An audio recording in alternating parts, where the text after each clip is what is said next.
حضراتكم الفيديو ده منتشر من امبارح، انا قاعد بتفرج عليه ووصلني في رسائل كتير جدا على الخاص.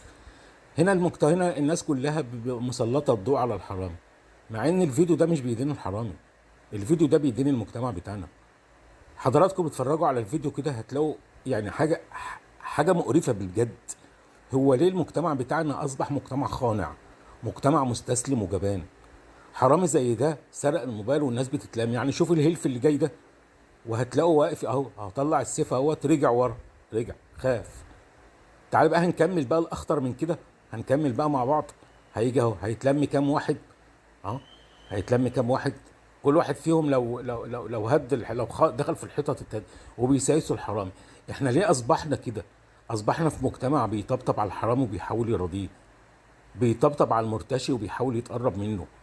الناس بتسرق في اعضاء الغلابه في البلد بتاعتنا، واحنا بنعمل لهم احترام وعاملين منهم رموز، وهم رموز فاسده لمجتمع خانع ومستسلم. هو احنا ليه كل حاجه بنرميها على الامن؟ هو الامن هيعلمنا ازاي نجيب حقوقنا؟ الامن هيعلمنا ازاي نمسك الحرامي ونسلمه؟ يعني بدل ما يمسكوا الحرامي ده ويسلموه، المكنه بتاعته عطلانه وبيساعدوه على ان المكنه تشتغل ويمشي. هو ده المجتمع بتاعنا، وتقول لي الحرامي وتقول لي ده مرتشي وتقول لي ده بياخد ما هو لازم يسرق الاعضاء من الغلابه، ولازم يدوس على الغلابه في البلد. ما هو احنا اللي عملنا كده، هو الامن هيعمل ايه؟